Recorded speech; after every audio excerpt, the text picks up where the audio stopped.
Dans Jean 14,9, Jésus dit à Philippe, « Celui qui m'a vu a vu le Père ». Cette déclaration souligne que Jésus est l'incarnation visible de Dieu. Il révèle pleinement la nature, le caractère et la volonté de Dieu. La relation entre Jésus et le Père est une relation d'unité parfaite. En voyant et en connaissant Jésus, nous voyons et connaissons Dieu. Les élus de Dieu doivent se rappeler que leur compréhension de Dieu passe par leur relation avec Jésus-Christ, Colossiens 1,15. Cette unité entre Jésus et le Père est également un modèle pour les croyants. Nous sommes appelés à vivre en communion avec Dieu, à marcher en accord avec sa volonté et à refléter son amour et sa sainteté dans nos vies. 5. Celui qui croit en moi fera aussi les œuvres que je fais. Jean 14, 12. Le pouvoir et l'autorité des croyants. Jésus fait une promesse remarquable dans Jean 14, 12.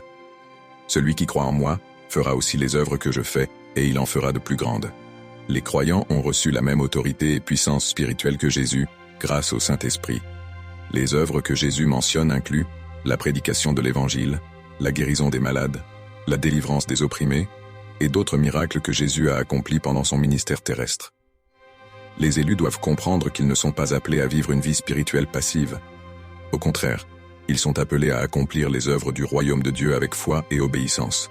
Marc 16, 17, 18. Ce verset doit réveiller les croyants à marcher dans la puissance du Saint-Esprit, à être des instruments de la grâce et de la puissance de Dieu dans ce monde déchu. 6. Je prierai le Père, et il vous donnera un autre consolateur. Jean 14, 16. La promesse du Saint-Esprit. Jésus promet à ses disciples un consolateur, le Saint-Esprit, qui restera avec eux pour toujours.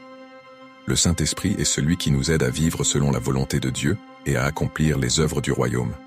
Il est le garant de notre héritage éternel et nous guide dans toute la vérité. Jean 16, 13. Le Saint-Esprit est notre force et notre guide dans ce monde. Il nous convainc du péché, nous enseigne la parole et nous donne la puissance nécessaire pour être des témoins efficaces de Jésus-Christ.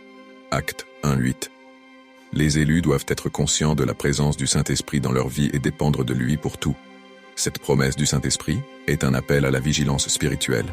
Les croyants doivent être remplis de l'Esprit, marcher par l'Esprit, et ne pas satisfaire les désirs de la chair. Galates 5, 16. 7. Je vous laisse ma paix. Jean 14, 27. L'héritage de la paix divine. Jésus conclut ce chapitre avec une autre promesse réconfortante. Je vous laisse ma paix.